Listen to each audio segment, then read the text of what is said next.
对于援乌战机这事，北约已经完全放开了，谁想援助谁援助。丹麦就准备带头援乌 F-16，所以火力军就有点好奇，北约现在能凑多少架 F-16，能不能满足乌军的需求。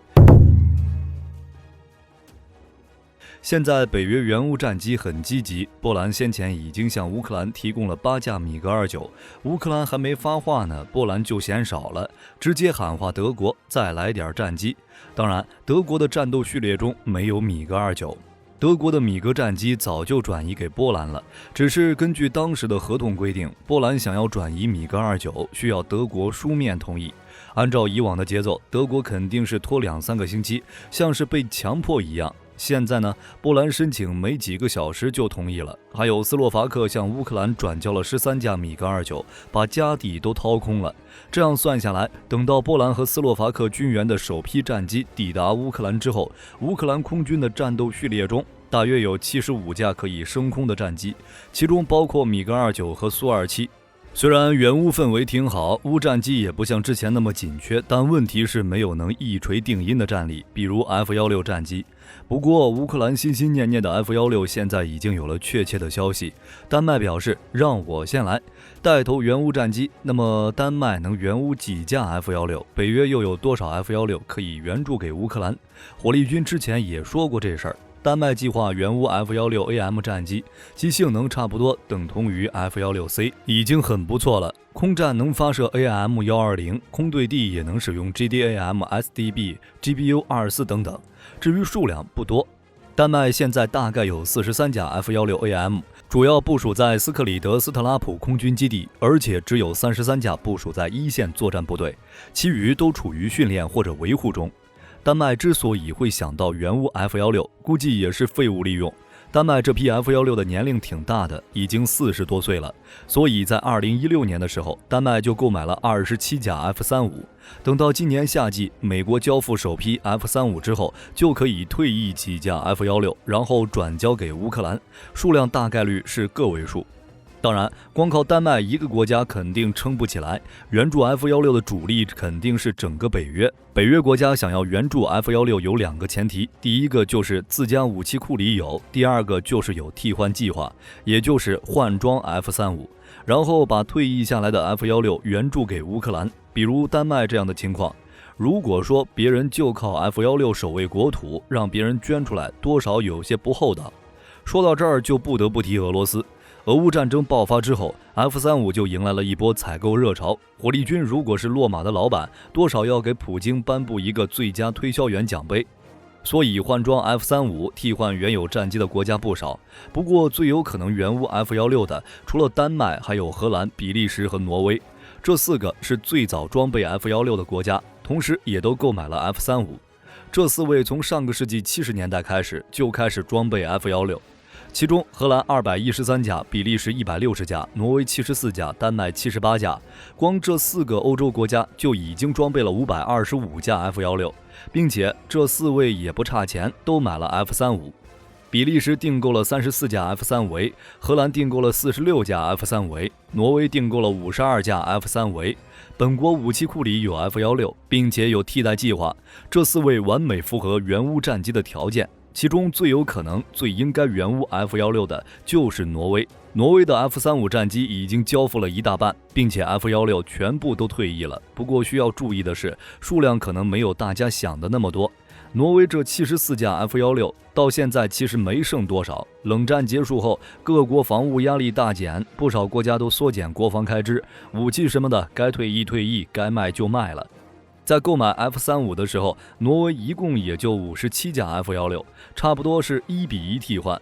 而这一部分 F-16退役后，挪威还把其中的32架二手 F-16卖给了罗马尼亚，再加上一些维修难度太大的战机，能援乌的数量要比丹麦好一点，但高不到哪儿去。比利时、荷兰跟挪威的情况差不多。比利时当时装备了160架 F-16，冷战结束之后，大部分 F-16退役，有的处于封存中，有的成为二手战机出售给一些小国。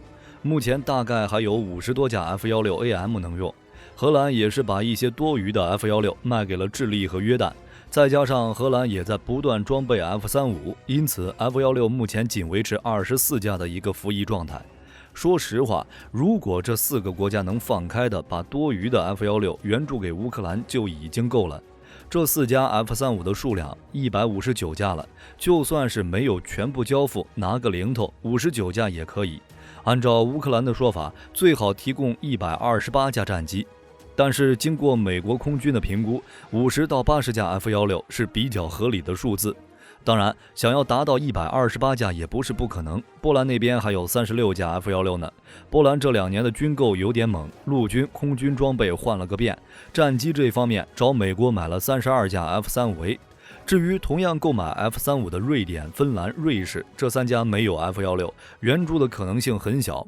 但是不排除会援乌 F-35替换的战机，只是这3者的 F-35订单下得有点晚，等战机到账，黄花菜都凉了。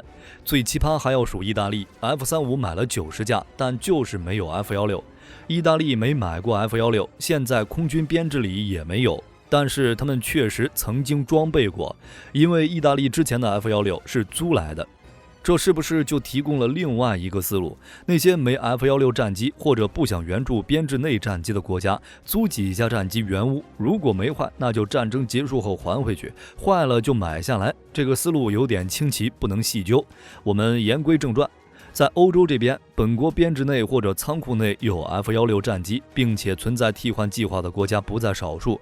就算是按照乌克兰要求的128架 F-16，根本不是问题。美国从指缝里露出来的战机都已经够乌克兰用了。美国有一部分 F-16退役后就被转移到私营军事企业了，基本上都是训练机或者当靶子。乌克兰之前也表示过，全球有超过50个国家和地区拥有 F-16，没有理由或任何合理的解释，乌克兰得不到 F-16或其他第4代战机。什么援乌 F-16这事儿，一直是8字没一撇。火力军这里说句公道话，北约援乌 F-16这事儿早就有苗头了。美国在去年的2023年国防授权法案的众议院版本就已经确定了，在其中增加一项1亿美元拨款，用于培训乌克兰飞行员和地勤人员。虽然没有具体说明时间、地点，也没有提到美国是否会向乌克兰提供美制战机，但既然有这个法案，就说明当时美国就已经有了这个念头了。结果呢，培训法案被搁置， F-16到现在也没抵达乌克兰。就火力军的看法，北约之所以不援助 F-16，价格、后勤、时间都是原因。在这里面，价格是最不起眼的一个。按照美国的想法，乌克兰将需要50至80架 F-16，如果选择采购新产品，需要100亿至110亿美元；如果选择库存的旧型号，可能只需要20亿至30亿美元。当然，新产品没什么必要。俄乌战场这种高强度的战争，要的不是心，而是数量。空战能发射 AIM-120，对地攻击的时候丢一丢 JDAM 就没问题了。二手 F-16的价值什么价，各位也都知道。那些退役的 F-16根本不值几个钱。挪威卖给罗马尼亚的那批二手 F-16简直是骨折价，32架 F-16总价3.88亿欧元，算下来单价仅为1100万欧元。挪威这批 F-16单价低，主要是已经服役40年了。美国库存里的旧型号性能或许会更好一点，价格高一点可以接受。所以就北约整体援乌的情况来看， F-16的价格不会很高，难的是培训时间以及后勤，比如培训时间、转型时间。火力军之前说过，乌军飞行员前往美国参加培训，但不知道培训的是什么型号。但现在已经可以确定了，就是 F-16。在2月份的时候，有2名乌克兰飞行员前往美国接受相关训练，被送往驻亚利桑那州图森基地的空中国民警卫队第162战斗机联队。这个联队装备的就是 F-16，也是培训外国飞行员驾驶 F-16的队伍。据第162联队官网介绍，该部已经为25个国家的飞行员提供了培训服务。美国军方是打算通过测试结果来评估培训乌克兰飞行员需要多长时间，结果很残酷。美国国防部长推算，这个周期大概需要18个月，乌克兰根本等不起。其次，转型时间，这个也可以算到后勤问题里面。乌克兰空军制空主力机型是苏制米格29、苏27。相关培训、后勤保障等体系都是按照苏联战机来打造的。美制 F-16战机抵达之后，就意味着乌克兰整个空军体系需要重整，才能适应新机型。这种体制转换，就算是和平时期，也需要以年为时间单位。正处在战时状态的乌克兰，需要的时间会更多。同时，经过俄军的多轮打击，乌空军基地的情况也有点惨，跑道、雷达、空战指挥系统、机堡、燃料库等基础设施基本上都遭到破坏，需要进行维修，甚至是重建。不过，听说乌克兰正在修整机场，已经做好了接收战机的准备。最后就是 F-16本身的后勤问题。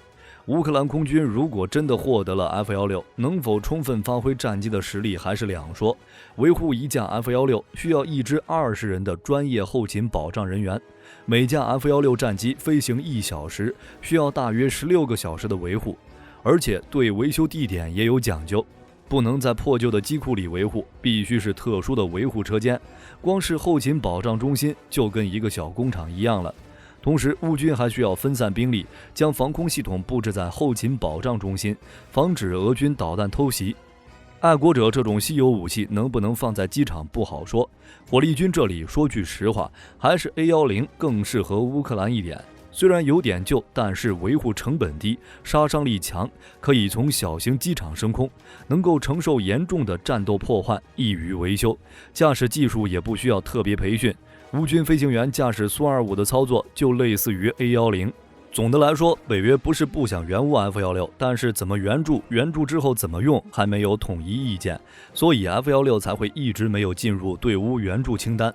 在4月21日的乌克兰防务联络组织第4次会议上，战机的问题还是没有解决。现在的俄乌战争基本上就是后勤战争。北约首先加强的应该是乌克兰的持续能力，也就是维护弹药。现在连坦克的问题都还没有彻底解决，贸然援乌战机，结果会如何一目了然。当然，飞行员以及机场也不一定非要在乌克兰。乌军拿到 F-16之后，可以借助第三国的机场和北约提供的情报升空作战，比如在波兰起飞，波兰有 F-16，相关设施齐全，理论上可以为乌军的 F-16提供后勤支撑。只是不知道这样做会不会被俄罗斯攻击，风险有点大，所以北约各国也一直没有考虑。不过飞行员是有操作空间的。对于乌克兰而言，眼下最有效的方法就是美国现役或者退役飞行员以志愿者的身份驾驶 F-16参战。